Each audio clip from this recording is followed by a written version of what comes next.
see you. This will be fun. I can guarantee you, this will be fun. I love this stuff, so I don't think we'll shut up. Put it that way. Yeah. Beautiful. Kick off. Okay, let's do it. So, got Drew here. In my opinion, probably one of the most influential recruiters and construction industry leaders, I would say, on the coast. Yep. I think you've made a really good brand for yourself up here.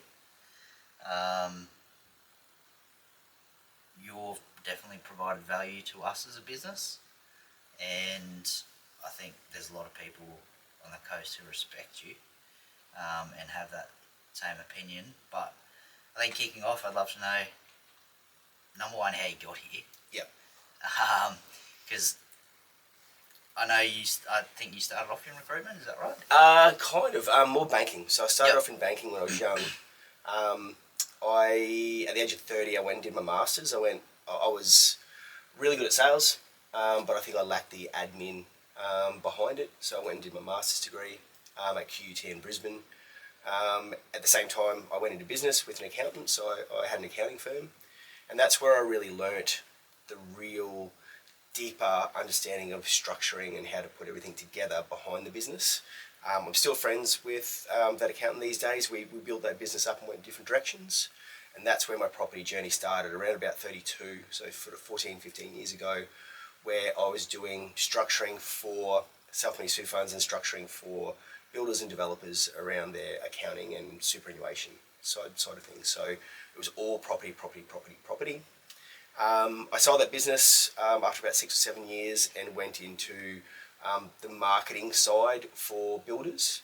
But coming up to, I think pre and post COVID, it got really tight. Like, they didn't want to pay their bills anymore, and I went, I'm going to opt out of marketing and move into something a little bit more stable.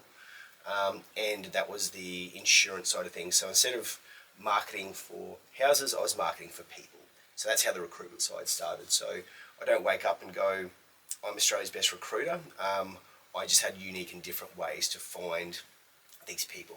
And that wasn't just using Seek, that was using everything at our disposal to find those people for what turns out to be some of Australia's largest builders now. So I fill a gap for some very large national builders to find both recruitment and procurement for them. And then now I've moved into more, or what will be my passion. What I'm really passionate about is the procurement and contractor improvement side. Is meeting guys like you and going every step of the way, helping them grow. And that could be a resource for them to ask questions around recruitment, procurement, marketing, sales, technology, whatever it is. I should know an answer or be able to get them an answer in that construction space. So that's how I got here. Yeah, no, that's very interesting to hear. I think, looking at that, I think you've been very flexible to pivot. Like, you've obviously pivoted to a few things. Do you have obviously you said you're passionate about helping out builders, etc. What's the end goal for you, and ideally, what are you doing day to day? Yeah, 100%. I do have an end goal. I'd say for the last 10 years, been besotted with the idea of having a product in an industry that I own and that I sell. I don't want to sell someone else's product. I don't want to sell their IT product, their CRM. I want to have my own product. So I've been building that out. We've given it a name called Buildability. Yep. And phase one is really finding those builders and contractors, whatever trade, whatever service in construction, right through to traffic controls, one of our clients as well, is giving them the knowledge to go to market and have the ability to find trades, find work, find the right work, find permanent staff without the really heavy cost, if that makes sense. Because everyone wants to sell you something, and it comes at a cost. My end goal is to say, hey, first and foremost, you must understand your business before you go and buy a website, before you go and buy Google ads, Facebook ads. You have to have a basic understanding. You have to be mile wide, inch deep, or you'll fail. You will fail because you'll buy a website that does nothing for you. You'll spend 20 grand or something like that. So my end game, my passion is to build out this module-based product that I'll sell first in Australia, then New Zealand, then the US. And it's really just in the weeds, finding those two avatars of clients. Someone who's just coming into business and has no idea. Let's say it's a builder and his wife or partner is going to do the books. He thinks she can do the recruitment, procurement, all that kind of stuff because she's worked in an office before, but you can't. It's quite it's intricate stuff. So it's a perfect model for them to give them a bit of a grounding, but it's also the perfect model for our businesses that have just been flying, because you and I are both based in Queensland. There's going to be a lot of work. Well, there's a lot of work right now. There's going to be a lot of work for the next 10 years. It's easy to take the work on, but if you can't complete the work, you might as well have not done it yourself, because you'll lose your profit margin, or you'll be doing it for nothing, and you won't get that work again. You literally won't. You won't be given that work again. So that I've built out something to show them going, when you're absolutely flying and you're in this state of flux going, where am I going to find my trades? Where am I going to find my stuff? Here you go. It's just all that into a module-based system. So that's what I've been working on. I think slightly different topic path here, but on recruitment as a whole, and one thing that really drew me to you as like a standout in that space was there's so many people in especially construction recruitment who will take your money but not really deliver results. What I found from you is you added value first, and then obviously, there's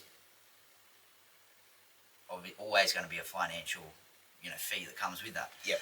But the difference is you're not just, it's not like a dump and leave situation.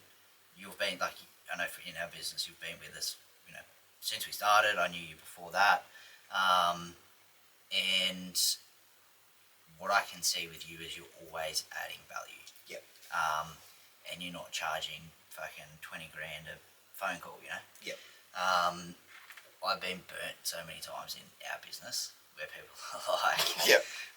and I was like, what are you doing? But, or, we'll get it's very clinical transaction, whereas with you, you think about what we need, and what that looks like, and it adds so much more value to us. I think that comes back to, I am a business person first, not a recruiter or not a procurement specialist. I'm looking to add value to your business, and so if I can't do it, I might as well have that conversation at the start and say this is outside my wheelhouse, or what you're looking for doesn't exist. So that's part one. Part two, I made a decision early on going, I can see what other recruiters are charging. I don't agree with that, but that's, I guess the industry has taken it that way. If I go at a lesser fee but provide a better service, I will get more work in the future. And that has turned out true right now. So obviously there are 3 or 4 national brands that only use me, and I understand I could make more money. I could have made more money in the last couple of years by charging higher fees, but I wouldn't have that work right now. I wouldn't have that consistency of work, and that I wouldn't have then also had the trust of that management level to look into the procurement side and go, there's a massive national problem in procurement. I'm going to tackle that problem. I would have still been what I call slinging CVs. I would have been just slinging CVs, and that wasn't the end result. So yeah, you're right. It is, how do I add value? Where do I need to, what can I do to make sure that business gets ahead? Because it actually gives you that sense of satisfaction going home. Like I've seen you guys flying, and I go, there's an element of pride going, I sort of picked early on, you guys had the right attitude.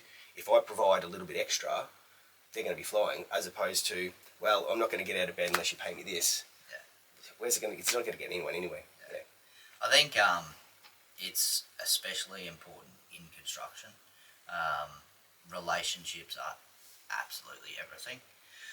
Whether that be with us, with trades, clients, recruiters, I feel like relationships will make or break your business. Yep. And honestly, it's just picking up the phone and speaking to people most of the time. Yep. And Sunshine Coast is honestly, it's a city, but it's a small town. Big country town still. Yeah. Yeah. Literally everyone knows everyone, and if you don't do, what you say you're going to do, everyone else is going to know about it as well. Well, on that, that's one of the advantages I have is that I've been here 26 years now. Yep. But it's more about when we're in our early 20s, everyone that's right now in business on the Sunshine Coast between 40 and 50, we only really had 1 or 2 places to go. and we only had one or two functions to go to, so we all knew each other, whether we're lawyers, accountants, business people, real estate. We all transacted in the one place, so you do have those strings you can pull on through networking. And so, as much as I'm advocating now a real digital push for small and large businesses that want to get ahead, you still can't beat that rubber on the road of networking and actually shaking hands and doing stuff, and especially in those formative years, because I guarantee you those business owners now that are between 40 and 50 doing really well, they were doing this in their 20s and 30s. It's just now they're in their 40s, they can take a little bit of a back seat because they've built up those relationship points. So networking and building trust is paramount. Yeah, massive. I think as a brand and what we're trying to achieve, I think that's obviously a key thing for us as well. Like, we have a massive focus on not just doing the bare minimum, going above and beyond, whether that be with commercial projects, residential projects, etc. In terms of the construction space, it's extremely, it is an extremely hard space to be in. Mm-hmm. I would love to understand, I guess some of the major challenges, whether that be business challenges or even personal challenges you've had, being in this space. You've been in a long time. Yeah. I'll hit money straight on the head. Is that when you're starting out, sometimes you have to take on jobs where the risk is, am I going to get paid or not? Let's face it. It's it's a cold hard truth of, you're taking a job on from someone, they have every intention of paying you. They're not trying to diddle you, but it's a person up the chain, and it could be the fact that a large business up the chain, 3 contractors up, goes under, which it forces the dominoes down. So one of the things, unfortunately, what we have to do these days is, even if you're flying and you've got one relationship giving you all that work, you have to be doing that networking. You have to be looking for a second and third resource to make sure that if that falls over, you can keep going, because it will put you under. I don't think there's any shame in people understanding liquidation or bankruptcy is there. It is an option that you should sort of start learning about and thinking about over time, because it could bite you in the bum. Structure appropriately so that you can get yourself out of it and keep trading and go from there. So I think we're all going to face this, and over the next 10 years it's great that, I know we keep talking about Queensland, but the Olympics is coming. It's going to be a draw on resources that are already stretched. Those resources are going to go to either higher paying government jobs or these higher paying commercial jobs that are coming through from that, which is going to put more stretch on smaller residential and commercial builders, which is going to put more stretch on those people going in, needing financial assistance, I guess. So money is a big thing. And then I've got a saying is that 90% of the work goes to 10% of the contractors. And if you think about that, looking from an insurance background where you come from as well, it really is touching on the relationship stuff we talked about, and understanding that if you want to be in that top 10%, there's certain things you've got to do. So putting money aside, the second part is you really got to focus on your marketing and sales, because understanding business is there's nothing else to business but marketing and sales. You can talk about the work you do, you can talk about the paperwork, you can talk about having Xero as your accounting and all this. None of that matters if you can't first find a job, win the job, and that's it. Like, you've got to find them and win it. The function of doing the job is part of what you go and do your trade for, etc. So the second part is there's a real lack of understanding of how to find the work and how to sell yourself to do the work. And hence you guys doing this podcast and all that kind of stuff. It all leads to marketing. You actually have to put yourself out there and find where your next job is, or find your next resource of that. So they're the 2 keys I see. Because the second part of marketing and sales is that the same capability statement, the same document you're sending to people after you meet them at a trade show, after you meet them at a barbecue, after you meet them at a job site for a job wrapping up because you meet another contractor, is the same document that you use to procure trades and find staff. It's the same thing. And I think people haven't thought about that deeply and going, if I can just have one document that as soon as I meet someone, it sends over your story and what you're doing and where you're going, it's cut down so much time, and not only that is that people want to be on the train. They want to be on the bus, right? They want to be on your bus going that way. So if you can have a nice, clear, brand-defining marketing bit of paper, we call it a capability statement. It actually transcends recruitment, procurement, your other contractors, and your future staffing all in one thing. Yeah. Here's a bit about us. Yep. Do you want to know more? Yes. Yeah, I think especially builders looking for trades is for us is like quite often we'll be in talking to a subby or whatnot, and we're like, what do you actually do? Yeah. Because like you can have an electrician who does a certain aspect of electrical, or like is there areas that you specialize in? Is it high end LED lights, or is it just you going around doing maintenance? Like I don't know. Yeah. So I think on the capability statement thing has been brilliant for us in the commercial space, where we are working with large commercial builders because they're like, oh sweet, I can see Show us your stuff. Yeah, I can show us see what you you can do this. I can see the guys that you've got on the team. Yep. I can see you've got this insurances. I can see you've got this accreditation, etc. And yeah, we found it brilliant. And second to that, imagine and use a female in administration, not to be sexist, but a lot of time female in administration in volume building residential gets a bit tired of it because they're overworked, underpaid, sees your capability statement and sees the awesome projects you're working on. If I was that person, I'd be like, I'm jumping ship to them because less volume, less rats and mice, nicer.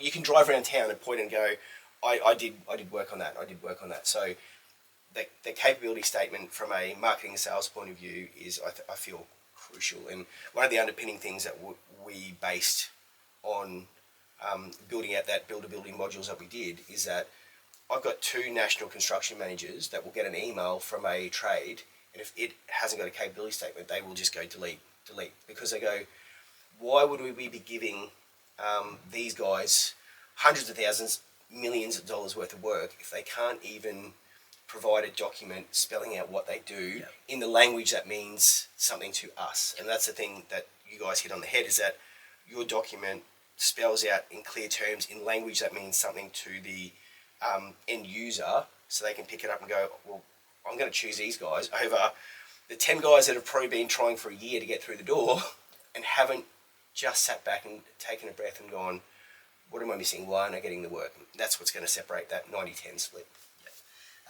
Like for us, we have,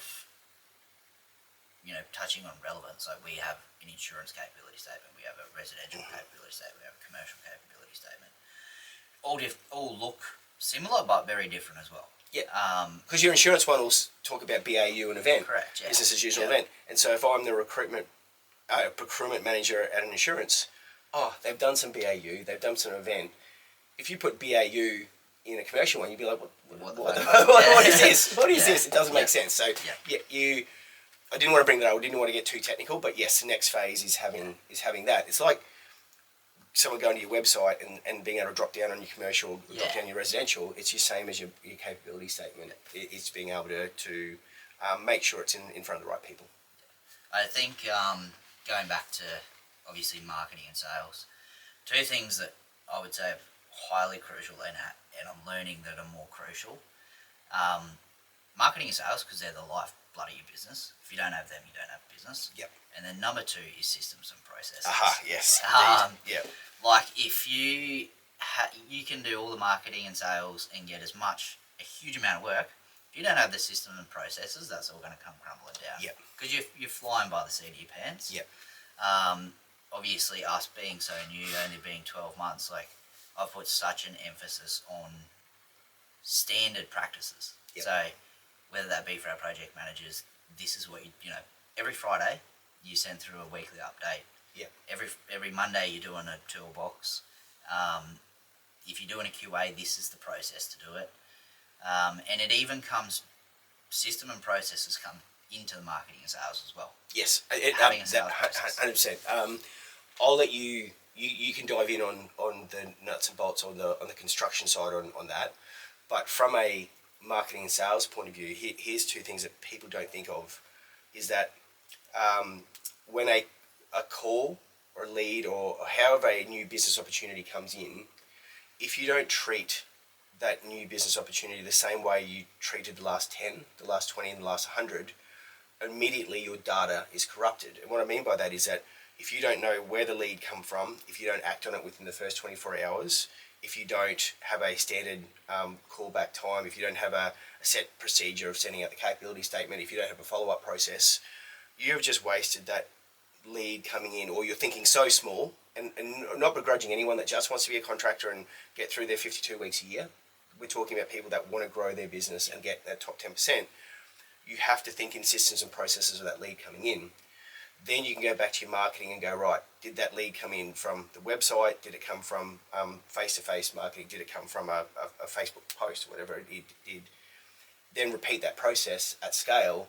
Therefore, you then have a system and a process to grow. Without that, what I find is there's two things that happen. People with the intention start that out, but then get a month in because they get busy and let that go. 3 months later, they're back to square one, having to start that process again. So the tip for me is, unfortunately, whether you like it or not, marketing and sales have to go in your diary just as going to site, doing the toolbox. It has to be a slot in your diary. And I guarantee you, for the first 4, 5, 10 times you do it, it's like grinding teeth, because it's uncomfortable, it's new, it's what am I doing? I could be out swinging a hammer. Why am I sitting in front of my computer? Why am I thinking about this? But you actually have to add it to your diary and sit there. And for us, we do, for our own marketing, we do it every Monday, because if we leave it to Wednesday, suddenly it's Friday and away we go. So every Monday we shoot our videos and we do our work, and it's in the diary and it's done. It feels so good. And now it actually feels like fun. Yep. It doesn't feel like work anymore. So I can't speak to processes around running construction business, around the toolbox and making sure all those things are done.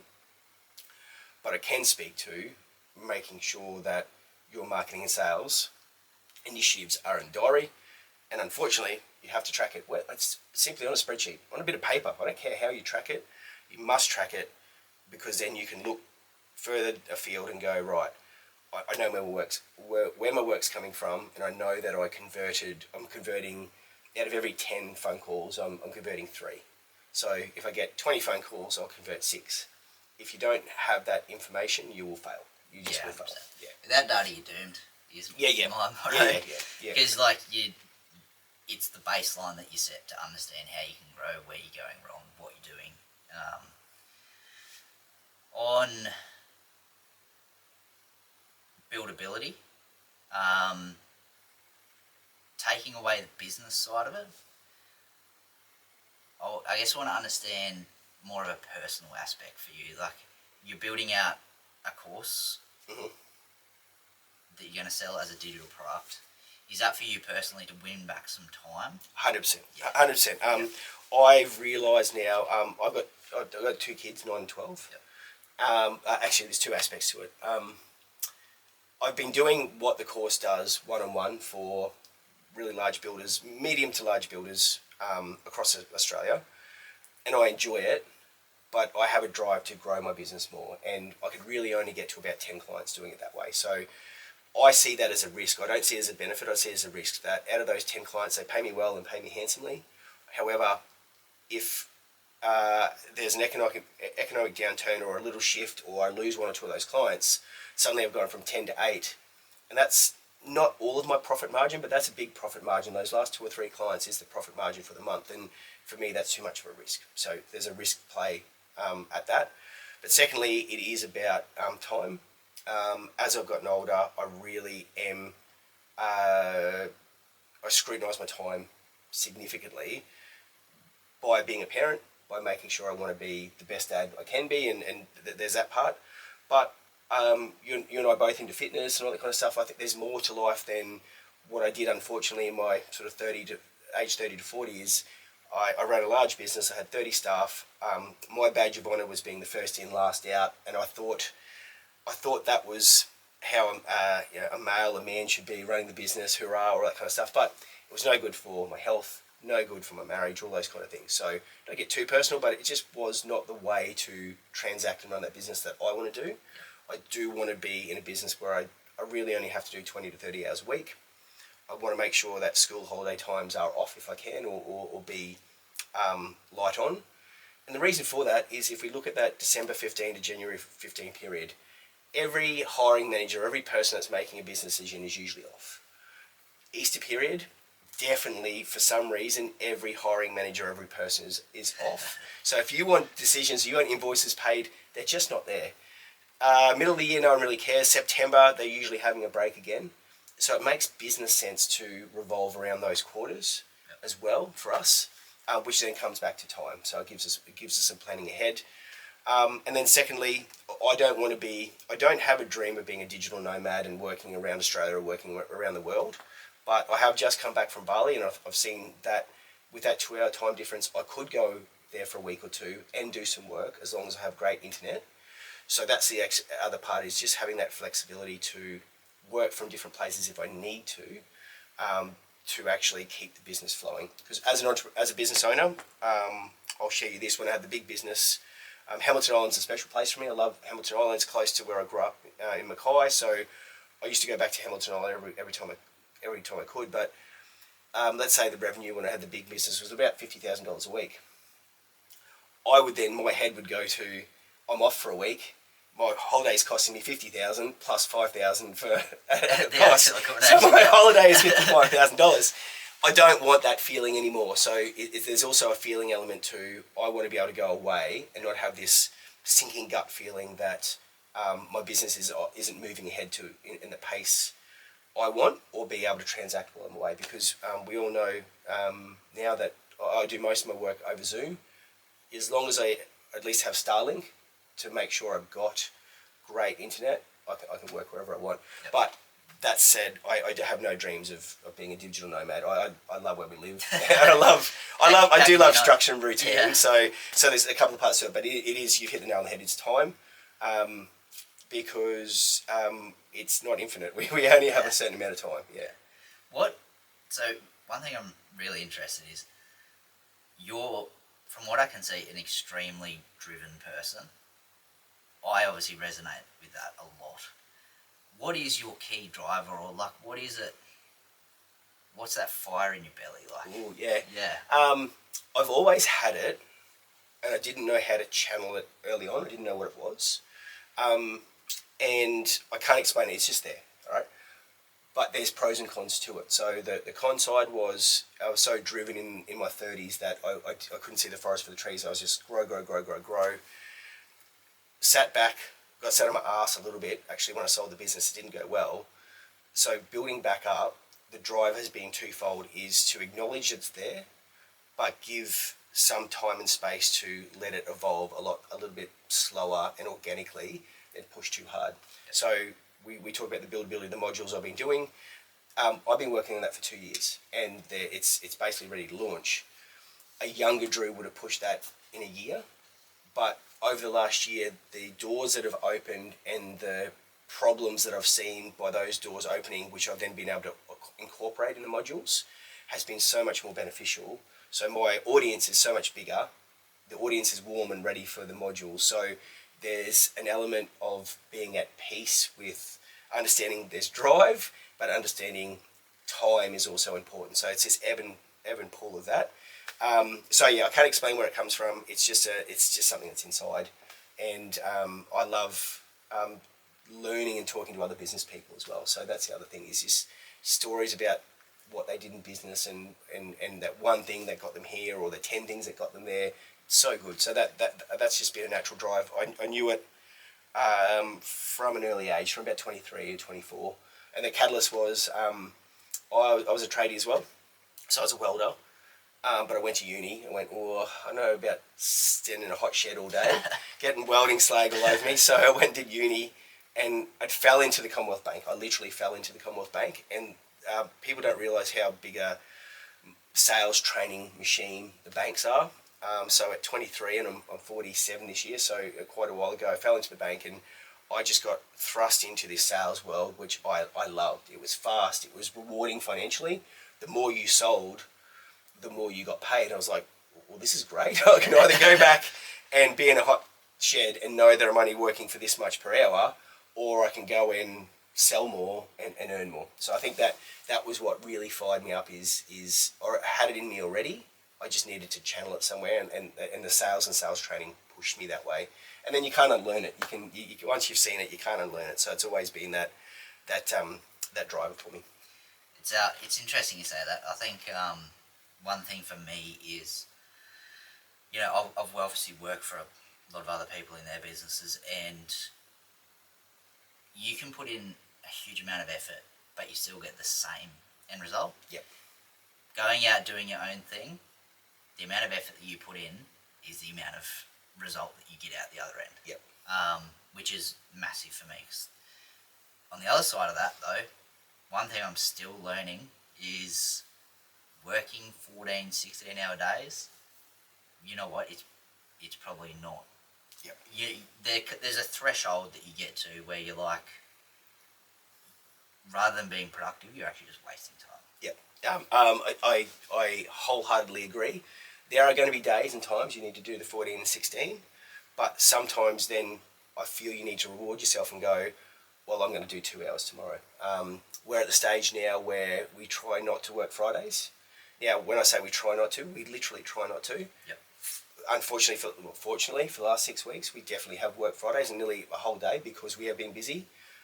But isn't it such a better reward to go, let's aim to have those Fridays off, to do life admin, to catch up on, you and I both into fitness. I use Fridays as a day off the gym, but I still do my stretching and sauna and all that kind of stuff. So I've got a goal on the Friday to actually just decompress, and then I can go into the weekends without having to do life admin, without having to do all that other stuff if I hit that goal.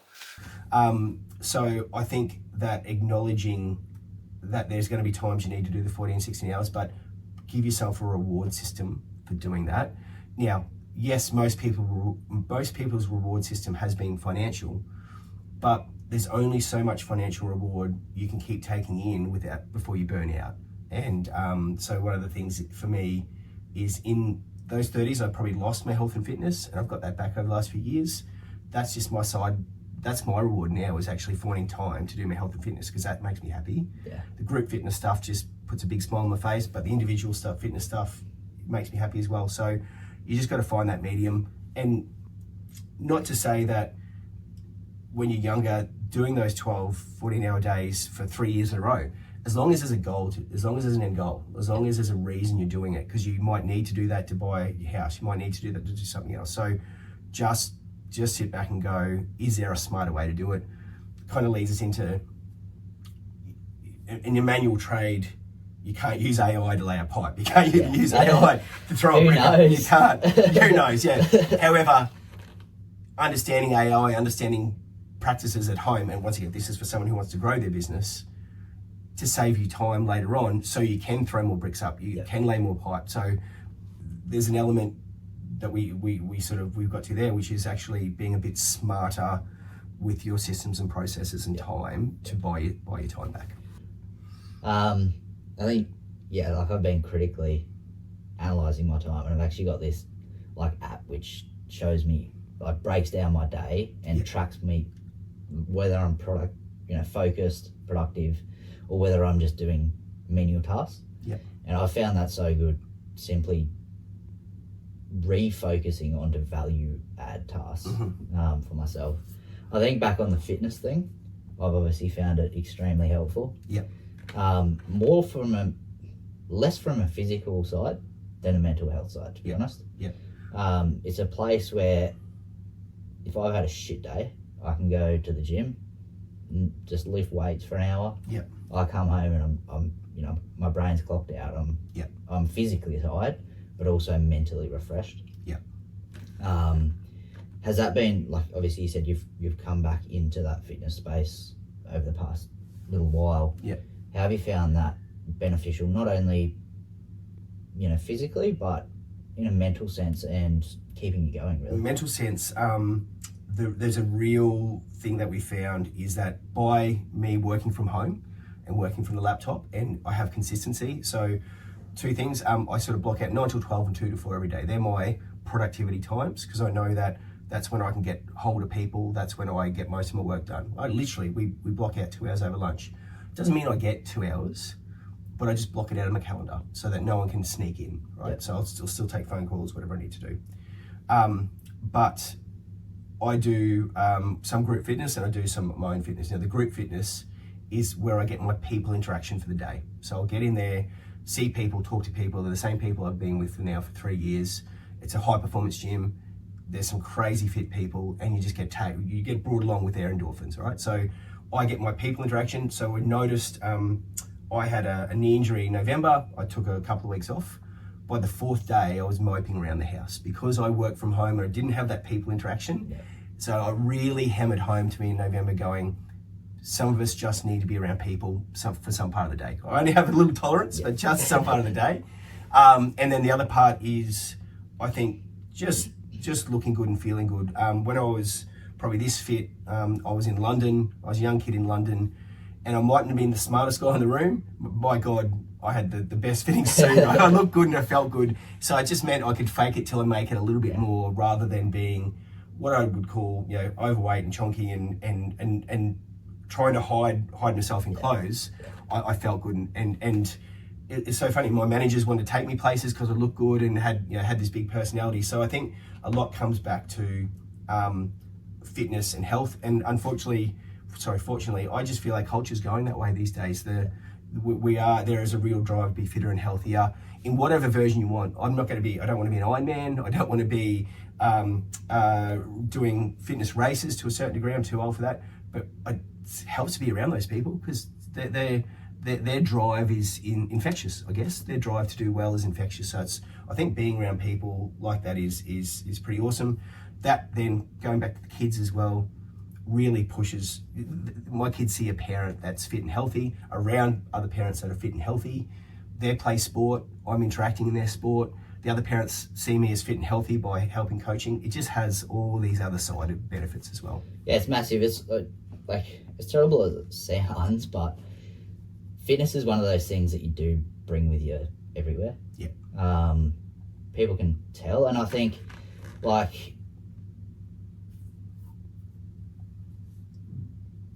and again, it sounds bad, but I've found for myself that being in a physically strong place and, being healthy, and you don't have to be, ripped to galore, but people almost hold a higher respect, or not respect, but I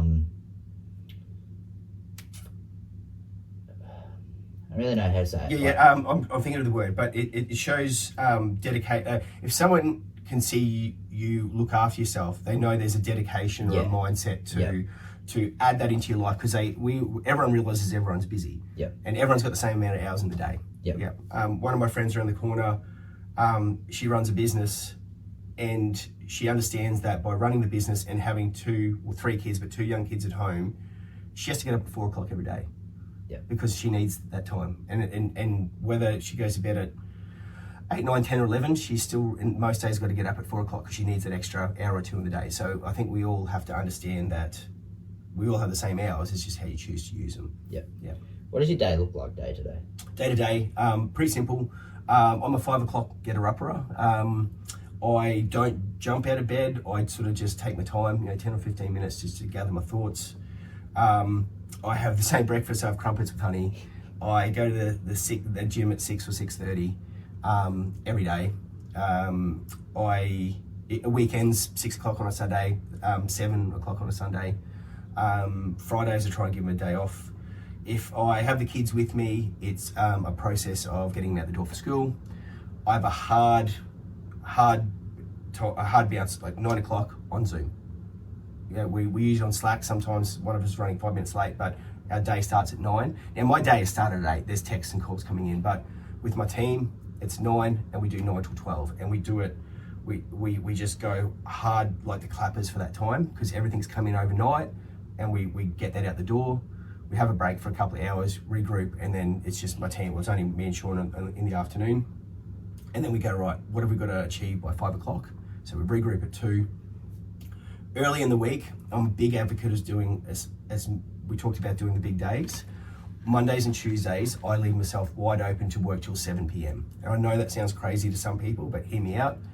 If I'm doing work for someone in Western Australia, it's only there 5 p.m. And so if I have to talk to them after work, I have this mentality going, who am I not to leave myself diary open those days? And if nothing goes in my diary, that's great. I'll go for an evening walk, I'll watch NRL 360 at night and make dinner. But if that diary is full, I'm equally as happy, because I'm like, well, I've got revenue producing meetings happening 5, 6 and 6:30, whatever I need to do. So early in the week, work hard, taper that off. And that's why we try and have those Fridays off. I do put that extra effort in. And mentally, that, because I'm not working from a traditional office, it means that even if a meeting pops in for 5:30 p.m. at 4:30 p.m, it hasn't changed the trajectory of my day. And so I don't get angry. I go, it actually makes me smile, going, something's popped in my diary. So the consistency for me is that consistency of routine and getting up same time every day. Naturally, then I try and go to bed early. I just, some people are morning people, some people are night people. I'm a morning person. And the process starts again. Weekends, so I'll try and gym and I'll try and walk every day if I can. And then weekends, exercise in the morning and exercise again before lunch. So I'll try and get a couple in, and then I've won the weekend. Then I can do what I want. Do love a wine, do love a beer. I'm not. I am this dichotomy of Mr. Health, but I think we appreciate finding things as we get older, and it's sharing wine, sharing great foods. It's awesome. So Yeah, that's what it looks like. 100%. Yeah. It's part of that, reset and, the classic R&R. Yeah. Yeah. I think going back to what you're saying about you finding or, having human interaction in your group fitness, I think that's one thing I've found starting, obviously, Activate is, some days it can be lonely. And especially when you've got a small team, we've got 12 chippies out on site. Jaden's racing around doing his thing, and some days it's just me, and it's like if I have too many of the days, I know straight away, like I need to get out, I need to speak to people, because I'm just like, it starts to get you down almost. It does, mate. I think you have to acknowledge there can be a mental toll that takes out on you if you don't have that outlet. So what's your outlet? When you do that, do you just get out on site, or what do you do? Because I'm assuming your fitness is a lot of one-on-one stuff besides saying hello to people. So what's your outlet? How do you do that? For me, it's really either going out on site, organising a catch up after work, like go to the pub, have a beer with your mate. Yeah. Rewind, talk shit, like nothing that's nonsensical. Nonsensical. Like, why is the Earth not round? Kind of shit. But it's just interaction that is not related to your business. Because as soon as I get out of bed, I'm not going to lie, I'm switched on. Yeah, 100%. Like I'm going. Yeah. And that's great in some senses, but if I do that for a whole week and I've just been cranking it out like deep work in the office, I get to the end of the week and I'm like, I'm exhausted. Yep. All I want is just some connection and downtime. The other part of that is if, I guess, unfortunately I don't have any family, but me getting out into nature, so going for a surf, I absolutely love it. Going for a bushwalk, just something that I can go out, be physical. It's kind of like that same gym process of just your attention is not on anything but what you're doing. Yeah. And so funny when you take your first 10 steps of that walk, you realise, I don't know why I put this off so much. The other part I didn't talk about was an evening routine, and I've seen some high-performing athletes, and I've been thinking about this and trying to implement this the last 6 months of last year, is a lot of athletes or high-performing individuals will have an evening routine as well. So to end my day, I'll usually start a fire in the fire pit and put music on. So the fire's going to last all night, and it's something about stoking that fire and going out, and it's in eyesight of my lounge and kitchen. It's an internal courtyard, so it's pretty awesome. But the playing of the music, it just means that TV's not going on, and that music could last 15 minutes or it could last 3 hours. I just, depending on when I need to turn it off. But there's an evening routine that I follow, and it helps decompress the day. Usually I've had a walk, I've still got the running shoes on, I'm then pottering around the house, and I've found the complexity of the day just melts away by doing those two simple things. And it's taken me a long time to understand that. So whether the kids are at home or not, it's the same routine. I'll light the fire pit. My timber bill's ridiculous. I need my own chainsaw. But there's an element of having an evening routine as well. I think it's really important. Yeah, I think obviously this is somewhat off business topic, but I think so many of these elements do impact how well you do in business as well. The way you look after yourself. Again, it's like something that I'm continuing to learn, because I do tend to work my ass off and burn myself out. Yeah. But pivoting back to construction and business, what would, if you had to give one piece of advice to someone coming into construction, marketing, sales, what's that one, strip everything else away, what would be one piece of advice that you'd give, say like a 20, 21-year-old wanting to, I guess, progress their career? Yeah.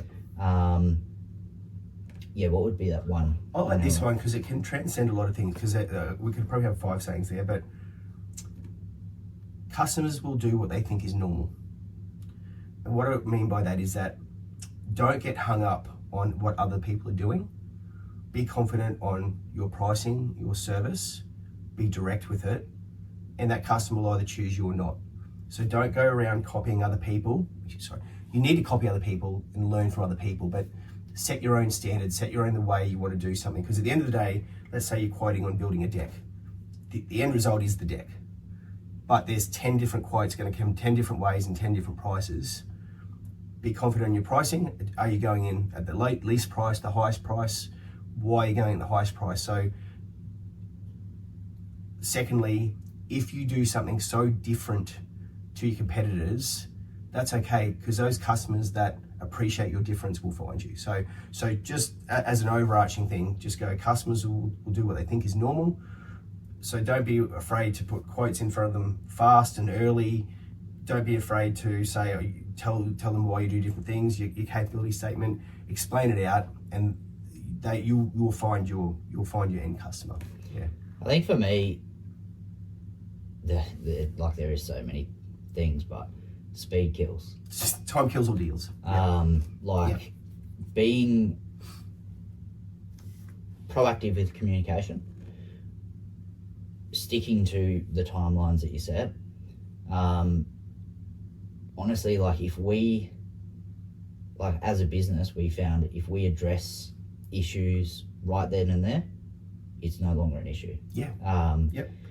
Put time pressure on yourself by putting in your diary. Time pressure yourself. Don't let it lag. Put that pressure on yourself by putting in your diary. If you don't get it done that day, just move it over to the next day, but make sure there's a bit of time pressure on yourself. I wholeheartedly agree. Next 6 to 12 months. Next 6 to 12, pretty exciting. Getting the modules through testing phase, so like phase 1 of a quarter. Then it'll go from sort of early adoption to not mainstream, but it'll go to where we find a plateau of just how many we can put through each week versus adding value, because it's no use me putting 100 through if 90 people go, well, I didn't find value, because unfortunately I'm not prepared to sell a product that still doesn't have my name, that has my name on it, that's not going to add value. So everyone gets a Zoom, everyone gets a capability statement, all that kind of stuff. So there's testing of that.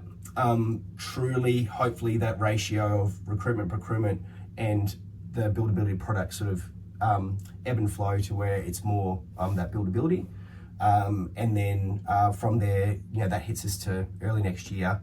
I will then look at dabbling, going, is it time to go to New Zealand? Do we try the US? All that kind of stuff, because what we've built is universal to construction and early construction. So I'd say the next year will solely be in Australia and only growing that out. 12 months after that will be seeing where we can move it a bit further. Expand it. Yeah. That's pretty exciting stuff. It is, yeah. You, so, Yeah. No, pumped. you've obviously got a pretty decent presence on social media. Yeah. How have you utilised like Facebook, obviously LinkedIn, those platforms? You know, I think we've discussed it in the past that I think you're probably a little different to your typical recruiter in your recruiting channels. Yeah. Social media is a fascinating thing. When you think that Facebook is really just a data play and Facebook groups are free, you go, well, shit, I just need to know about this. So I would know that there's no one else in Australia that has used Facebook in that site supervisor, estimator sector as we've done. The companies that we built it out for are some of the top 10 builders in Australia in the insurance side of things. We built it out for them, and they're like, why didn't we think of this earlier? So using Facebook as a data play, number one, but then using Facebook groups. I'm in over 300 Facebook groups around Australia. So when I get a call or an email saying, hey Drew, we need a site supervisor in this regional town, I go, that's my bread and butter, because I can reach those people quick and fast because I've spent years cultivating that. If we bring that back down to a smaller level locally, and we'll use a regional area, once again, we're Sunshine Coast, but it doesn't matter which region you are, including in the cities, using those Facebook groups initially to grow and seeing what work comes in to either grow your trade base or grow your work is just second to none. It's free, it's there. You can put a post up, and say you win a job and you need 2 trades and a labourer. My God, by the end of the week, you should have those 2 trades and a labourer if you communicate right. So my key is, yes, they're there, but take time to learn how to communicate to those platforms. If you go into a Facebook group and go, use bad grammar and whinge saying the last 3 guys didn't hang around, hope you hang around, you are going to get no one.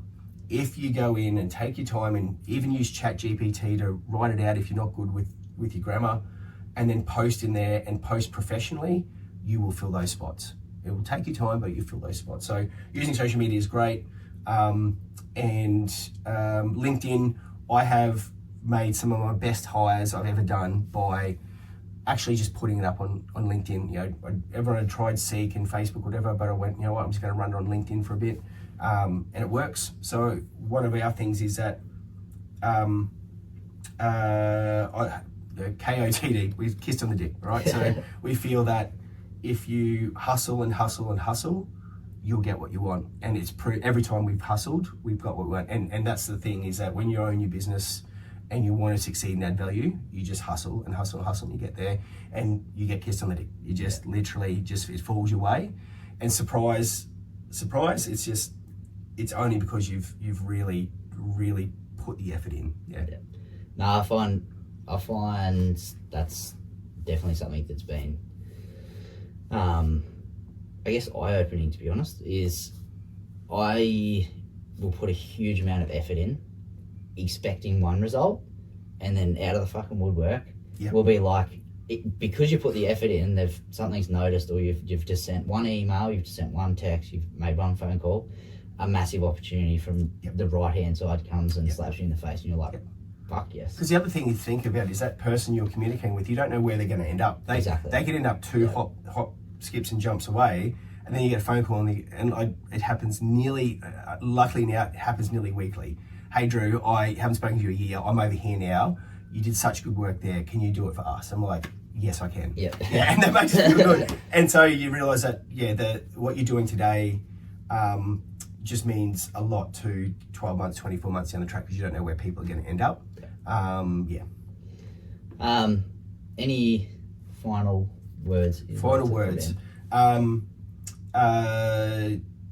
Construction is tough.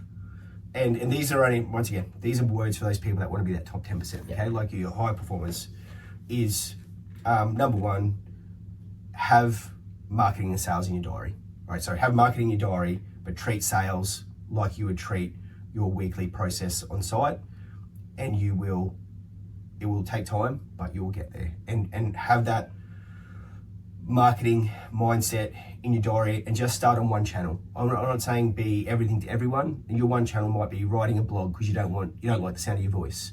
You might want to get in front of video. You might want to just do fucking something. All right, sorry to swear, but just do something. Start somewhere. have it in your diary, because that's where you'll find your voice.